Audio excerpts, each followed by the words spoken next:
আসসালামু আলাইকুম, কেমন আছেন আপনারা? আলহামদুলিল্লাহ আমি ভালো আছি। তো আজকে আমরা সন্ধ্যায় চলে আসছি। আসলে সে আজকে ঘুরতে নিয়ে গেছিলো। আমি বললাম যে একটু বাচ্চাদের নিয়ে বাইরে যাওয়ার দরকার। অনেকদিন যেহেতু যাওয়া হয় না। আর ইরিনা আয়েশাকে আসলে ওরা লেখাপড়া বিকালে আবার আরবি পড়ে, স্কুল থেকে এসে আবার মনে করেন যে আরবি পড়তে যায়, সময় পায় না মেয়েটা। তো ভাবলাম আজকে একটু বেড়াইতে নিয়ে যাই সন্ধ্যায়, যদিও সন্ধ্যায় সে একটু ইংলিশটা পড়ে, প্রাইভেট আর কি। তো তারপরেও নিয়ে গেলাম, ভাবলাম যে যাই বাহির থেকে নিয়ে একটু ঘুরে আসি। তো এই তো চলে আসছি। আর আমরা যশোরে আগে কিন্তু যে জিলাপি খেয়ে আসছি, ওই যে শাহি জিলাপি, যেটা অনেক বড় বড়। তো জিলাপি খেয়ে আসছি, তারপরে আবার সে মানে প্রচুর খাওয়াছে আজকে। মানে ওর বাবার যে আজকে কী মনে হচ্ছে সেই জানে। এরপরে শুধু খাওয়া কিন্তু এখানে শেষ না, আরও আছে। তো এখানে আলুর চপ আর আমার জিলাপি খেয়ে আসার পরে, বড় জিলাপি তো খুব খারাপ লাগছে, তো আমি আলুর চপ খাচ্ছিলাম। আর সবার কিন্তু মোটামুটি সিঙ্গারা, আলুর চপ আর হচ্ছে আর পুরি খাওয়া হয়েছিল। তো পরবর্তীতে সে আবার দই নিল 2টা কাপ। যেহেতু আগে মিষ্টি খাইছে, আমি বললাম যে নিও না, তারপরে নিচে। তো দইটা কিন্তু এত বেশি ভালো না। আর এখানকার ভাজাগুলো কিন্তু খুবই ভালো লাগে খেতে। আর দইটা এত বেশি ভালো ছিল না, দইটার মানে গন্ধ লাগছে একটু।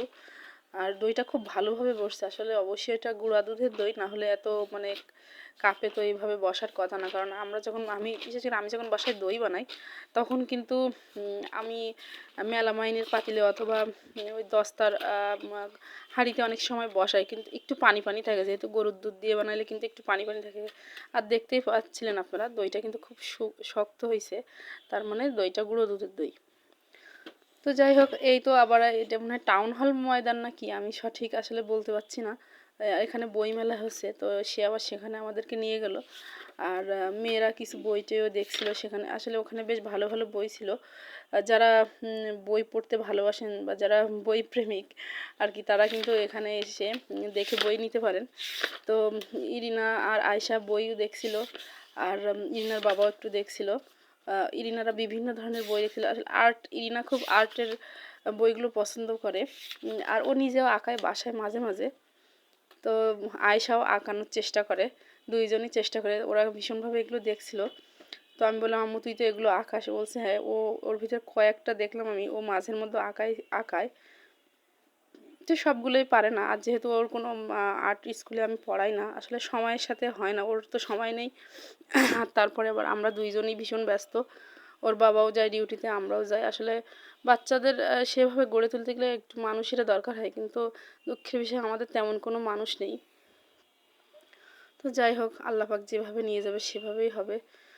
আলহামদুলিল্লাহ, এভাবেই যেতে পারলে ভালো। তো এই যে ইরিনা একের পর এক বই দেখছে, ওর খুব ভালো লাগছে।